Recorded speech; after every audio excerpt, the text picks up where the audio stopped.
नमस्कार दोस्तों, स्वागत है आपका हमारे YouTube चैनल उत्तराखंड वाणी में। मेरे साथ आप सब लोग एक बार नारा लगाएंगे। वैसे तो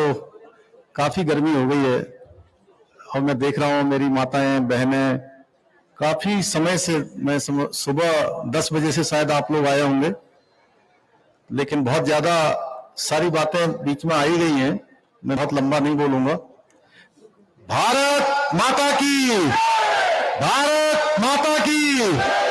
नरेंद्र मोदी जिंदाबाद, नरेंद्र मोदी जिंदाबाद, भारतीय जनता पार्टी जिंदाबाद। जन आशीर्वाद रैली जो आज आप सबके मध्य से पूरे प्रदेश में जिसको लेकर हम सब लोग जाएंगे, उसके आज प्रथम दिवस पर हम सबके बीच में अभी जिनका आप लोगों ने उद्बोधन सुना, भारतीय जनता पार्टी के हमारे यशस्वी प्रदेश अध्यक्ष जो पूर्व में उत्तराखंड सरकार में कैबिनेट मंत्री रहे हैं, आदरणीय मदन कौशिक जी, और इस क्षेत्र के लोकप्रिय विधायक और उत्तराखंड सरकार में उच्च शिक्षा मंत्री, स्वास्थ्य मंत्री, प्रोटोकॉल मंत्री, सहकारिता मंत्री और भी कोई विभाग है, बहुत सारे विभाग और हम सब लोगों के संगठन मंत्री सरकार के, वो सबको जो है समन्वय का काम करते हैं। ऐसे भाई धन सिंह रावत जी, और जिनको आप भली भांति जानते हैं आध्यात्मिक जगत में और सामाजिक जगत में, जिनका एक बहुत बड़ा नाम है, उत्तराखंड सरकार के कैबिनेट मंत्री, जिनके पास सिंचाई, पीडब्ल्यूडी, पर्यटन, संस्कृति और बहुत सारे विभाग जो समय समय पर अपनी सेवाएं विभिन्न क्षेत्रों में देते हैं। ऐसे हमारे आदरणीय सतपाल महाराज जी, और आप सबके बीच में से जिन्होंने अपना राजनीतिक जीवन यहां से शुरू किया, यानी कि एक छात्र नेता के रूप में, एक शिक्षक के रूप में, एक विधायक के रूप में लंबे समय से काम कर रहे हैं। मैं 30 साल हो गए उनको, कितने वैसे लगभग 40 साल से राजनीतिक क्षेत्र में काम कर रहे हैं। बड़े भाई आदरणीय डॉक्टर हरक सिंह रावत जी, भारतीय जनता पार्टी के जिला अध्यक्ष भाई संपत सिंह रावत जी, हमारे युवा विधायक मेरे छोटे भाई, देवप्रयाग से विधायक भाई विनोद कंडारी जी, हमारे महाराज जी लंचडाउन से विधायक आदरणीय दलीप सिंह रावत जी, पौड़ी के लोकप्रिय विधायक भाई मुकेश कोहली जी, रुद्रप्रयाग के लोकप्रिय विधायक आदरणीय भरत सिंह चौधरी जी, हमारे जिला अध्यक्ष रुद्रप्रयाग आदरणीय दिनेश उनियाल जी, अध्यक्ष राज्य सहकारी संघ मातवर सिंह जी, और जिनकी पूरी टीम आज युवा मोर्चा की लगातार यहां पर सक्रिय रही, ऐसे मेरे छोटे भाई प्रदेश अध्यक्ष युवा मोर्चा कुंदन लटवाल जी, जिला पंचायत अध्यक्ष पौड़ी शांति देवी जी, जिला पंचायत अध्यक्ष रुद्रप्रयाग हमारी बहन जी, प्रदेश महामंत्री और संयोजक आज की रैली के भाई कुलदीप जी, गौ सेवा आयोग के अध्यक्ष आदरणीय बड़े भाई राजेंद्र अंथवाल जी, नगर पालिका अध्यक्ष पौड़ी हमारे बेनाम भाई, युवा मोर्चा के प्रदेश महामंत्री भाई हरजीत जी, और मंच पर उपस्थित हमारे सभी पदाधिकारीगण, इस सभा में उपस्थित बहुत बड़ी संख्या में मेरी माताएं बहनें, मेरे नौजवान साथियों, बड़े बुजुर्गों, और जहां तक भी मेरी आवाज जा रही है, सभी भाइयों एवं बहनों, पत्रकार मित्रों और छायाकार बंधुओं, सबसे पहले तो मैं आज जैसे हम लोग श्रीनगर में आए और जिस प्रकार का दृश्य, जिस प्रकार का उत्साह, जिस प्रकार का स्नेह और आशीर्वाद जिसको लेने के लिए हम सब लोग आपके बीच में आए, आपने जिस उत्साह से और जितने जोश से आज हम लोगों का अभिनंदन किया है, स्वागत किया है, मैं अपने हृदय की गहराइयों से आप सबका अभिनंदन करना चाहता हूं। श्रीनगर की भूमि के बारे में बड़े विस्तार से बड़े भाई आदरणीय डॉक्टर हरक सिंह रावत जी ने बताया। ये भूमि वास्तव में एक अद्भुत भूमि है, जिसके बारे में जितना कहा जाए उतना कम है। और डॉक्टर धन सिंह रावत जी ने बताया कि यहां पर किस तेजी से विकास हुआ है, कितनी तेजी से यहां पर काम हुए हैं, बड़े बड़े संस्थान आज यहां पर खुल रहे हैं। मैं आपको कहना चाहता हूं कि देश के अंदर जब से मोदी सरकार आई है, मोदी पार्ट 1, मोदी पार्ट 2, देखिए इससे पहले भी देश के अंदर सरकारें थी। इस हिंदुस्तान के अंदर, आजाद भारत के अंदर पिछले 70 सालों में, अगर हम 70 सालों की बात करें तो 55 से 60 वर्षों तक लगातार इस देश के अंदर एक पार्टी का शासन रहा है, और एक पार्टी का शासन और एक परिवार का शासन रहा है। कभी भी देश के साथ कभी न्याय की बात नहीं हुई है, कभी गरीब की गरीबी दूर करने की बात नहीं हुई है, कभी अशिक्षा को शिक्षा में बदलने की बात नहीं हुई है। बात हुई है तो देश के अंदर केवल और केवल तुष्टीकरण की बात हुई है। केवल तुष्टीकरण, केवल ऐसा काम जो केवल समझौता करने का काम हुआ है। देश के साथ, देश की जनता के साथ, देश की अशिक्षा के साथ, देश की गरीबी के साथ लगातार समझौते पर समझौता करने का काम हुआ है। देश के अंदर अगर विकास की बात हुई है तो देश के अंदर 2014 में जब से मोदी जी की सरकार बनी है, उनके नेतृत्व में जो है लगातार देश में विकास की गंगा आगे बढ़ी है, विकास का पहिया आगे बढ़ा है। आप देख रहे होंगे, बहुत दूर जाने की जरूरत नहीं है, प्रत्यक्षम किम प्रमाणम। आप देखिए, ये श्रीनगर से जब आप देहरादून की तरफ जाते हैं, ऋषिकेश की तरफ जाते हैं, या यहां से रुद्रप्रयाग की तरफ जाते हैं, तो ये रोड कैसी हुआ करती थी। हालांकि मैं ये भी जानता हूं, इसके साथ साथ अब रोड का काम चल रहा है, रेल का काम चल रहा है, परेशानियां भी हो रही है। जब विकास आगे बढ़ता है, विकास होता है, तो बहुत सारी परेशानियां आती हैं, बहुत सारी समस्याएं खड़ी होती हैं। अभी हम देख रहे हैं बरसात का समय है, बरसात के समय में कहीं पर जहां नई रोड बन रही है, रोड नीचे खिसक जा रही है, मलबा रोडों पर आ जा रहा है, रोड की रोड पूरी की पूरी कहीं निकल जा रही है, भूस्खलन हो जा रहा है। लेकिन विकास फिर भी थमने वाली चीज नहीं है, एक बार बन जाएगी तो स्थायी रूप से बन जाएगी। मैं मोदी जी का धन्यवाद करना चाहता हूं कि उन्होंने हमको ऑल वेदर रोड यहां पर दी है। यहां पर ऋषिकेश से कर्णप्रयाग रेलवे लाइन जो 125 किलोमीटर की है, ये भूतों ने भविष्य थी, कोई सोच नहीं सकता था कि पहाड़ के अंदर भी रेल जाएगी। इस रेल को पहुंचाने का कोई काम कर रहा है तो देश के प्रधानमंत्री नरेंद्र मोदी जी कर रहे हैं। आज हमारी बहनों को उज्ज्वला गैस की, जिन्होंने चूल्हा फूकते फूकते कभी आंखों में से पानी निकलता था, कभी पेट की बीमारी, कभी सांस की बीमारी, कभी आंतों की बीमारी, कभी फेफड़ों की बीमारी, कभी कलेजे की बीमारी, दुनिया भर की बीमारियां उनको हो जाती थी। उस बीमारी से निजात दिलाने का काम किसी ने किया है तो भारत मां के लाल नरेंद्र भाई मोदी ने किया है। ऐसी बहुत सारी योजनाएं हैं जिनके बारे में आप सब लोग जानते हैं, चाहे वो जनधन योजना हो, चाहे आज प्रधानमंत्री आवास योजना हो, चाहे स्वच्छ भारत का अभियान हो, चाहे हम आयुष्मान भारत योजना की बात करें, सारी की सारी योजनाएं सीधे सीधे हमारे देश की जो गरीब जनता, जो कमीशन खोरी के चक्कर में जो पैसा दिल्ली से चलता था, वो 10 रुपया, अगर 100 रुपया चलता था तो 10 रुपया पहुंचता था, उस पैसे को सीधे सीधे बैंक के खातों के द्वारा डीबीटी के माध्यम से सीधे उनके खातों में भेजने का काम किसी ने किया है तो नरेंद्र मोदी जी की सरकार ने किया है। उन्हीं के पद चिन्हों पर चलते हुए हमारी सरकार ने भी कुछ संकल्प लिए हैं कि हमने कहा है कि प्रदेश के अंदर, हमारा प्रदेश एक युवा प्रदेश है जिसको 21 साल होने वाले हैं, बने हुए 21 साल हो रहे हैं,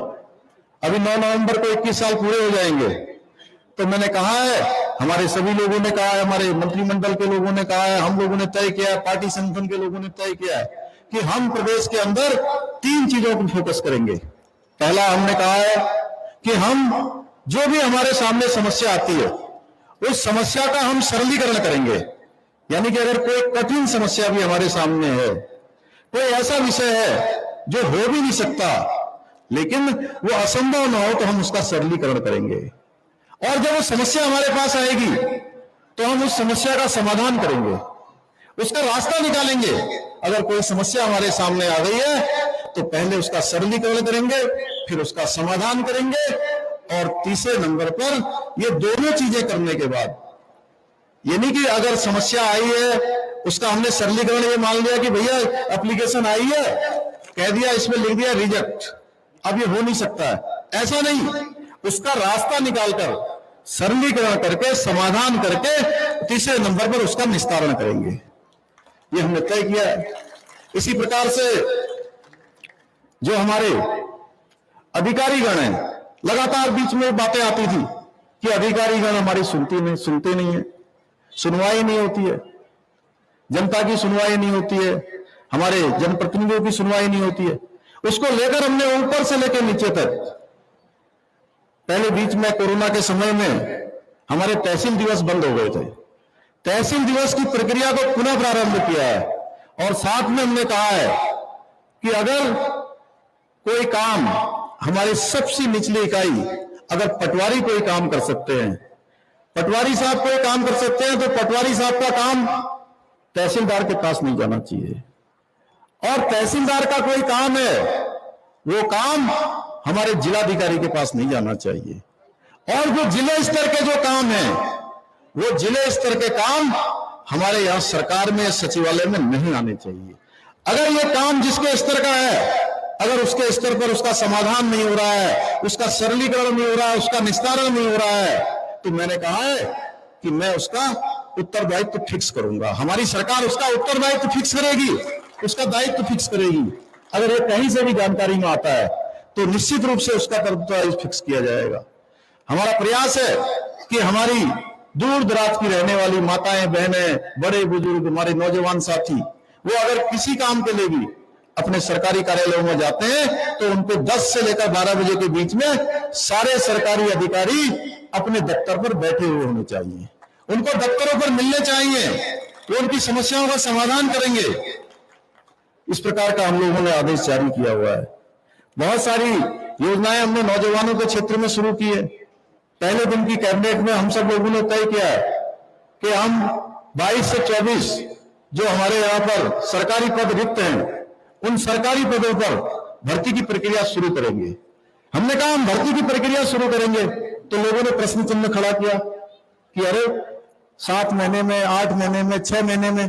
कैसे 22,000 24,000 भर्तियां हो जाएंगी। हमने कहा हमारे अंदर इच्छा शक्ति है, हम काम करना चाहते हैं, और ये 15 अगस्त से ये सरकारी जो भर्तियां है वो निकलनी प्रारंभ हो गई है, लगातार निकल रही है, इसकी शुरुआत हो गई है। आने वाले समय में ये सारे के सारे पद भरे जाएंगे। फिर 4 धाम यात्रा बंद है, हमने बड़ा प्रयास किया महाराज जी, और हमने कल भी रात को बड़ी मीटिंग करी इसके संबंध में। हमारे धन सिंह जी लगातार इसके लिए कहते हैं, डॉक्टर हरक सिंह रावत जी कहते हैं, हमारे प्रदेश अध्यक्ष जी कहते हैं, सारे लोग, हमारे क्षेत्र के विधायक लोग, चाहे विनोद जी हो, चाहे हमारे महाराज जी हो, चाहे मुकेश भाई हो, सभी लोग इस क्षेत्र के रहने वाले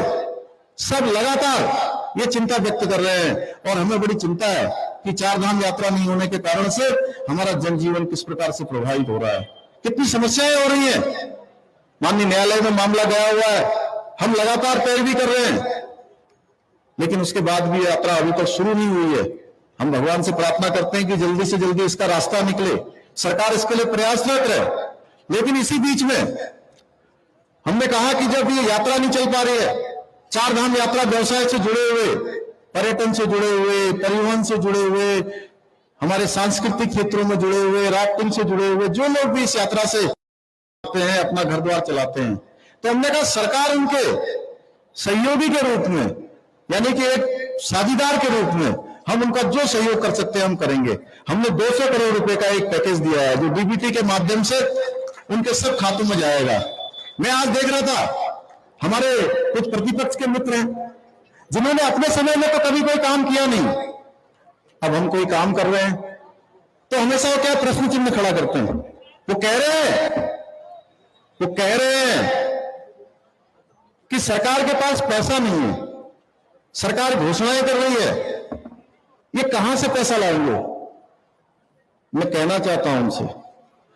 हमने जितनी भी घोषणाएं करी हैं और मैं आज भी जो यहां घोषणा करूंगा, सारी घोषणाओं के शासनादेश निकलेंगे, सारी धरातल पर आएंगी। और जो हमने चारधाम यात्रा का 200 करोड़ रुपए का पैकेज दिया है, उस पैकेज में अभी तक 12-13 हजार लोग लाभान्वित हो चुके हैं, उनके बैंक खातों में पैसा चला गया है डीबीटी के माध्यम से, और अगले 1 महीने के अंदर सभी के खातों में पैसा आ जाएगा। इसी प्रकार से हमने अभी आजीविका के क्षेत्र में जो हमारी बहनें काम करती हैं, उन बहनों के लिए जो हमारे ग्राम संगठन है, स्वयं सहायता समूह है, क्लस्टर के माध्यम से, क्योंकि वो रोजगार करती हैं, कहीं पर कोई प्रसाद बनाने का काम करती हैं, कोई कंडी बनाने का काम करती हैं, कोई अचार बनाने का काम करती हैं, कोई मसाला बनाने का काम करती हैं, कोई बकरी पालने का काम करती हैं, कोई भेड़ पालन का काम करती हैं, अलग अलग जगह पर अलग अलग तरीके से स्वयं सहायता समूह के माध्यम से काम करती है। उसमें महिला मंगल और युवक मंगल दल के लोग भी हैं। उन सभी को हमने 119 करोड़ रुपए का पैकेज दिया है, जिसमें 5 लाख रुपए तक का ब्याज, बिना ऋण के ब्याज देने का भी जो है उसमें प्रावधान किया है, जिससे कि इस कोरोना काल में उनको जिस प्रकार की दिक्कतें हुई हैं, उनकी कमर टूटे नहीं, बल्कि वो अपने पैरों पर खड़े रहें, उसके लिए हमने व्यवस्था की है। इसी प्रकार से स्वास्थ्य के क्षेत्र में, जिसके मंत्री हमारे डॉक्टर धन सिंह रावत जी हैं, हम लोगों ने स्वास्थ्य के क्षेत्र में भी 205 करोड़ रुपए का एक पैकेज दिया है, जिसमें हमारी आशा बहनें हैं, हमारे टेक्नीशियन हैं, हमारे फार्मासिस्ट हैं, चिकित्सा के क्षेत्र में काम करने वाले चिकित्सक हैं, उन सभी को मिलाकर 205 करोड़ रुपए का एक पैकेज दिया है। आशा बहनों के लिए हमने उसमें टेबलेट की भी व्यवस्था की है, तो अगले 5 महीने तक 2-2 हजार रुपए की व्यवस्था की है। उनकी समस्या पूरे प्रदेश के अंदर से आई है कि वो हमें मानदेय मिलना चाहिए, हम लोग उनके मानदेय के बारे में भी विचार कर रहे हैं कि आगे हम उस पर भी काम करेंगे। नौजवान साथी हमारे, जो युवा भाई रोजगार के लिए लगातार प्रयासरत हैं, 1 साल 1.5 साल के अंदर जब से कोरोना आया है, तो बहुत सारे लोगों ने अपने फार्म नहीं भर पाए,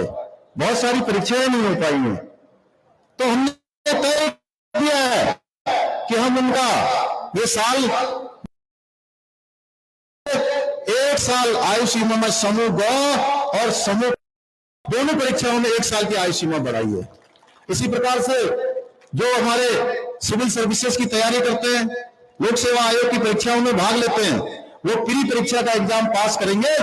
तो उनको 50,000 रुपए की सहायता आगे की तैयारी के लिए सरकार के द्वारा दी जाएगी। ये हमने प्रावधान कर दिया है। इसी प्रकार से फौज में जाने वाले जो एनडीए और सीडीएस में जाते हैं, एनडीए और सीडीएस में जाने वालों के लिए भी वो अपना जो प्री एग्जाम पास करने के बाद आगे की तैयारी के लिए, उनके घर में उनके संसाधन नहीं है, माता पिता के पास इतनी व्यवस्था नहीं है, उनकी व्यवस्था भी सरकार करने जा रही है। कोरोना काल में जो हमारे ऐसे बच्चे जो अनाथ हो गए हैं, जिनके परिवार से कमाने वाला कोई भी मां या पिता में से कोई भी जो है इस दौरान उनका देहांत हो गया है, बीमारी से उनकी मृत्यु हो गई है, तो उन बच्चों की देखभाल करने का काम वात्सल्य योजना हमने चलाई है, जिसमें प्रत्येक महीने 3,000 रुपए उन बच्चों के भरण पोषण के लिए सरकार व्यवस्था करेगी, उनके आगे की पढ़ाई की व्यवस्था करेगी। बहुत सारी योजनाएं इसी प्रकार से हमने महालक्ष्मी किट योजना प्रारंभ की है, जो हमारे जो ऐसी बहनें जो गरीबी की दशा में अपना जीवन जीती हैं, और बच्चे के पैदा होने के बाद जिन चीजों की आवश्यकताएं होती हैं एक मां को और बच्चे को, उसमें हमने उस किट के माध्यम से, वो महालक्ष्मी किट के माध्यम से उनको हमने देने के लिए एक योजना बनाई है, महालक्ष्मी किट योजना। इसमें 50,000 बहनों को इसमें सीधे सीधे लाभार्थी के रूप में देने का काम करेंगे। मैं जानता हूं आप सब लोगों में से, चूंकि श्रीनगर से बड़ा पुराना नाता रहा है, पहले भी मैं लगभग 20-22 सालों से लगातार यहां आता रहा हूं। युवा मोर्चा के दौरान भी काफी बड़ी रैली यहां पर हुई थी, उसमें भी मैं आया था। श्रीनगर की धरती से बड़ा जुड़ाव महसूस करता हूं। जैसा हमारे प्रदेश अध्यक्ष जी कह रहे थे, वास्तव में मैं आज अभिभूत हूं आप सब लोगों को देख। जैसे हम लोग वहां से श्रीकोट से हेलीपैड से जैसे ही चले हैं, तो रास्ते भर जिस प्रकार से आप लोगों ने रोडों में खड़े होकर जिस प्रकार से अभिनंदन किया, जिस प्रकार से स्नेह प्रदान, ये खटीमा में दिखाई देता था धन्यवाद। और उसी प्रकार का नजारा आप सबके बीच में दिखा और बहुत सारे कार्यक्रमों में मैं गया हूं। इस प्रकार का कार्यक्रम अद्भुत था। इस प्रकार आप सबका उत्साह, आप सबका स्नेह देखते ही बनता था। और मैं देख रहा हूं इतनी गर्मी में भी आप सब लोग यहां बैठे हैं। हम वास्तव में हम सब लोग आपके ऋणी हो गए यहां से। और इस ऋण से कैसे ऋण होंगे, जैसे धन सिंह जी ने कहा है, यहां पर चूंकि इस क्षेत्र में बहुत सारे संस्थान पहले से खुले हुए हैं, बहुत सारे शिक्षा के संस्थान हैं। अभी जो हमारा पीछे डैम बना हुआ है, डैम के किनारे 5 किलोमीटर मैरिन ड्राइव का बनने वाला है। एनआईटी जो पूरे हमारे इस क्षेत्र से लेकर बाहर के लोगों को भी उनके शिक्षा के लिए काम आएगी। इसमें 900 करोड़ रुपए का बजट स्वीकृत हुआ है। वो आपके लिए एक पूरे भारत का इतना बड़ा संस्थान खोलना अपने आप में गौरव की बात है। मैं इसके लिए डॉक्टर धन सिंह रावत जी को, मुकेश जी को, हमारे विनोद जी को, सभी लोगों को और